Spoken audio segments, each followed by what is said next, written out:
In order for the economy to go in a greener direction towards a green economy, it requires very committed government action. Green economies don't happen by themselves. Indeed, the fact that we're not in a green economy is largely the result of unguided, undirected market forces. So government needs to take a strong lead.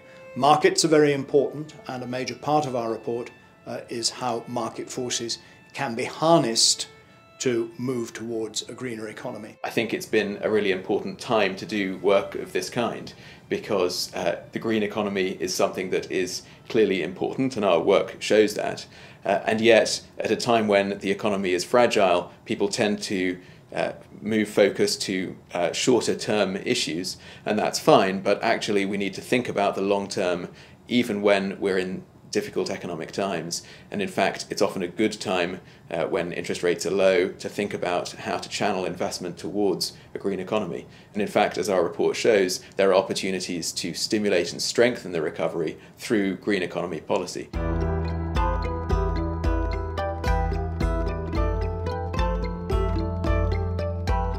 One of the things that surprised me was some work that we did looking at invention and innovation in green technologies in specific industries. And slightly alarmingly, we found that in the automotive sector and in the aerospace sector, both very important sectors economically for the UK, we had lower rates of green innovation than many of our major competitors. So that, I think, is a warning sign for the UK that as the world moves in a greener direction, we need to up our game in these key sectors and ensure that they're moving in a green direction too. The UK is at the forefront of certain very interesting innovation, like particularly the production of energy, but also infrastructure like transport. So this fantastic new application, also financial application that we have here in UK, which at this moment are sometimes just pilots, just initial, can be a great know-how that we can sell beyond the limit of the country. There are really two main points to put across.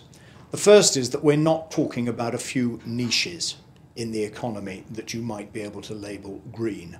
We're talking about a whole new direction for the economy that involves all sectors becoming greener.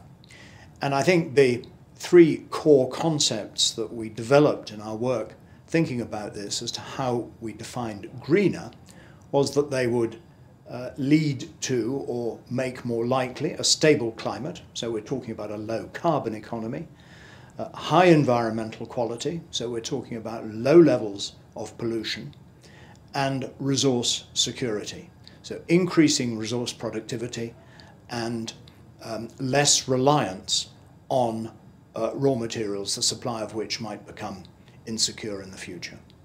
From our perspective, the biggest policy recommendation is to create quite a diversified portfolio of business supporting business.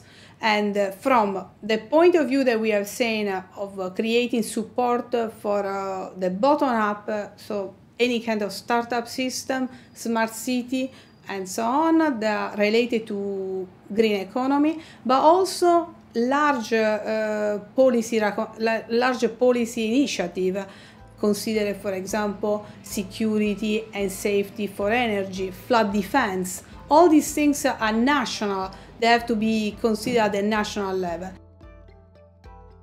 So what I would like to see as a result of this report is greater political commitment because of an understanding of the benefits of a green economy, greater political commitment to go in that direction, which is reflected particularly in the manifestos of the political parties at the next election. And that's always been something of a yardstick by which we were going to judge the success or otherwise of this report, the extent to which we could actually look at the manifestos of the political parties and say, well, hopefully we've contributed something towards that.